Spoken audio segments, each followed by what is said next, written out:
तो हेलो मेरे फैमिली, कैसे हो सारे के सारे। उम्मीद करता हूँ सब अच्छे होंगे। पिछले वीडियो में अपन ने प्लांट पैथोलॉजी की जो 2 लेक्चर्स थे उनके बारे में पढ़ा था। आज अपना नया एक सब्जेक्ट है एंटोमोलॉजी, जो बीएससी एग्रीकल्चर पार्ट फर्स्ट के सेमेस्टर सेकंड में चलती है। तो चलिए वीडियो को शुरू करते हैं। वीडियो में आगे बढ़ने से पहले वीडियो को अपने दोस्तों के पास शेयर कर दीजिए जो भी बीएससी एग्रीकल्चर की तैयारी कर रहे हैं। तो एंटोमोलॉजी है वो ग्रीक भाषा का शब्द है सबसे पहले तो, जो कि 2 शब्दों से मिलकर बना है, एंटोमोन और लोगस। एंटोमोन का मतलब होता है इंसेक्ट्स और लोगस का मतलब स्टडी।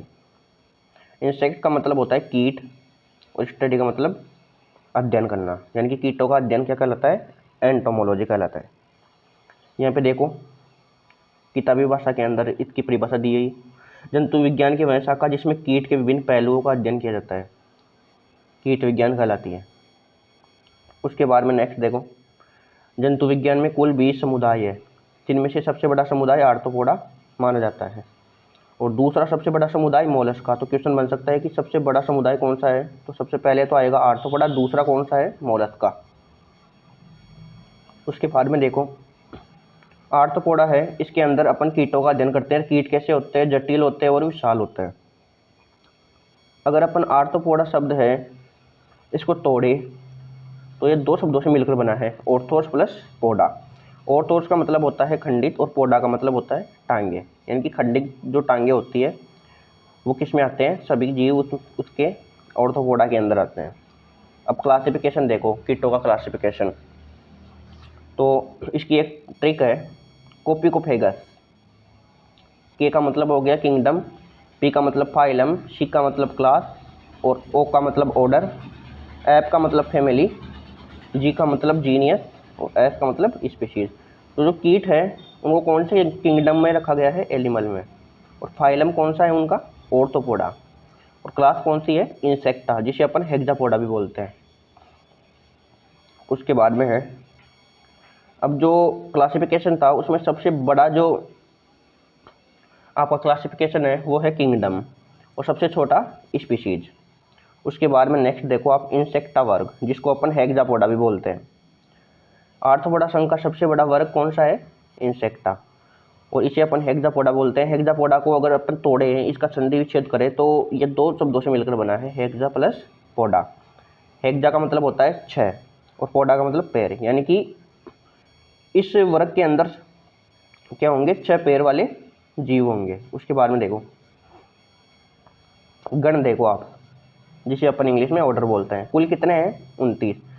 उनमें से अपन को इम्पोर्टेंट के बारे में पढ़ना है। तो यहाँ पे एक ट्रिक दी गई है, आ आई हेमी एलसीडी।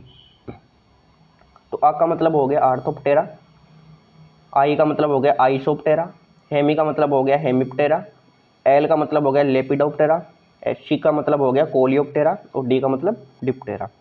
तो आर्थोप्टेरा के अंदर आएगी आपकी टिड्डी, और आइसोप्टेरा के अंदर दीमक, जिसे अपन टर्माइट बोलते हैं या सफ़ेद चींटी बोलते हैं। हेमिप्टेरा के अंदर मोइला, चेपा, या अपन इसको इंग्लिश में एफिड बोलते हैं। और लेपिडोप्टेरा को इसमें कातरा आएगा, फलीछेदक और अनार की तितली। कोलियोप्टेरा के अंदर खपरा बीटल और सफ़ेद लट, और डिप्टेरा लास्ट, उसके अंदर घरेलू मक्खी और बेर की फल मक्खी। उसके बाद में देखो नेक्स्ट टॉपिक है अपना कायांतरण, जिसे अपन इंग्लिश में बोलते हैं मेटामॉर्फोसिस। ये ग्रीक भाषा का शब्द है जो मेटा प्लस मॉर्फी से मिलकर बना है। मेटा का मतलब होता है चेंज और मॉर्फी का मतलब फॉर्म। अब देखो कीटों के जीवन चक्र में अंडे से लेकर व्यस्त अवस्था तक जो परिवर्तन आते हैं उसे कायांतरण कहते हैं। कौन सी अवस्था से, अंडे से लेकर व्यस्क अवस्था से जो भी परिवर्तन आएंगे उसको अपन कायांतरण कहते हैं। कीटों के कायांतरण को 3 भागों में बांटा गया है। पहला है कायांतरण रहित, जिसको अपन बोलते हैं एमेटोमॉर्फोसिस। तो कायांतरण रहित में कायांतरण नहीं पाया जाता। उदाहरण कौन है, सिल्वर फिश। ये एक कीट है, वैसे इसके लास्ट में फिश लग रहा है यानी कि मछली वर्ग में है, लेकिन कीट है, ये इंसेक्टा वर्ग के अंदर आती है और इसका नियंत्रण किससे किया जाता है, इंसेक्टिसाइड से किया जाता है। उसके बाद में देखो दूसरा है अपूर्ण कायांतरण और तीसरा पूर्ण कायांतरण। इन दोनों में अंतर क्या होता है, क्वेश्चन कई बार आता है।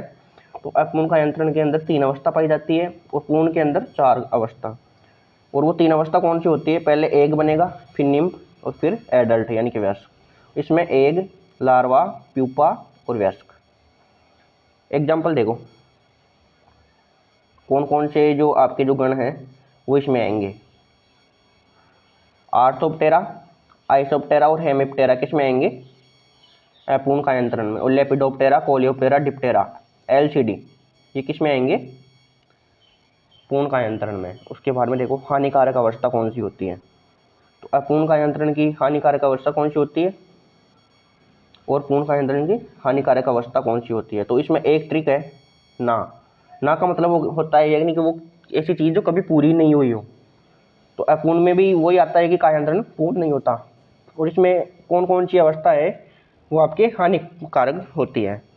तो निम्फ और एडल्ट यानी कि निम्फ और वयस्क। और पूर्ण कायांतरण में एलसीडी आती है। तो लेपिडोप्टेरा के अंदर तो कैटरपिलर आता है, सुंडी आती है। और जो सी है उसके अंदर खपरा बिटल के अंदर कौन सी आती है, ग्रब। और डी जिसे अपन सफेद लट बोलते हैं उसमें ग्रब और वयस्क दोनों। और बेर की फल मक्की में मैगट। ये आपको ध्यान रखना है, इंपॉर्टेंट लगाया हुआ है बेर की फल मक्की का। उसके बाद में देखो नेक्स्ट टॉपिक है अपना त्वचा निर्मोचन, जिसको अपन इंग्लिश में बोलते हैं मोल्टिंग। तो शरीर से पुरानी त्वचा जिसको अपन क्यूटिकल भी बोल सकते हैं, इसको हटाना क्या कहलाता है, मोल्टिंग कहलाता है।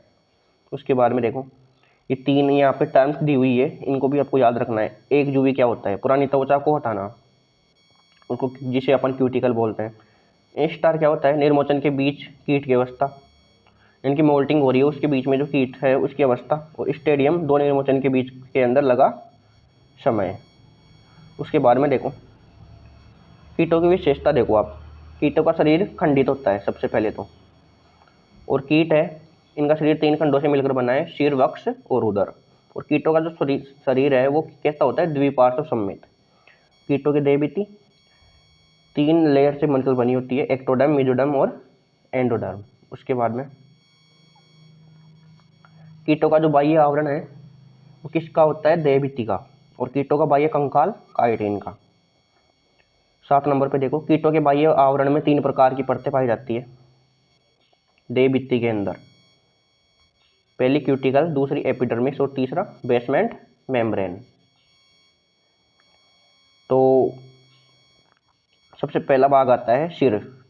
तो सिर 6 खंडों से मिलकर बना होता है और इसमें एक जोड़ी श्रृंगिका जिसे अपन एंटीना बोलते हैं वो पाई जाती है। और एक जोड़ी संयुक्त आंखें यानी कि 2 संयुक्त आंखें पाई जाती है।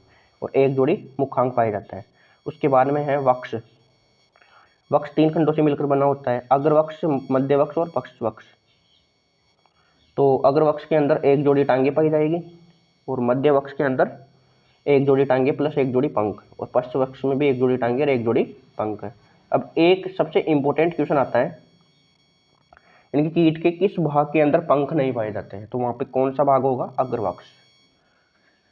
अब नेक्स्ट है उदर, कीटों का उदर।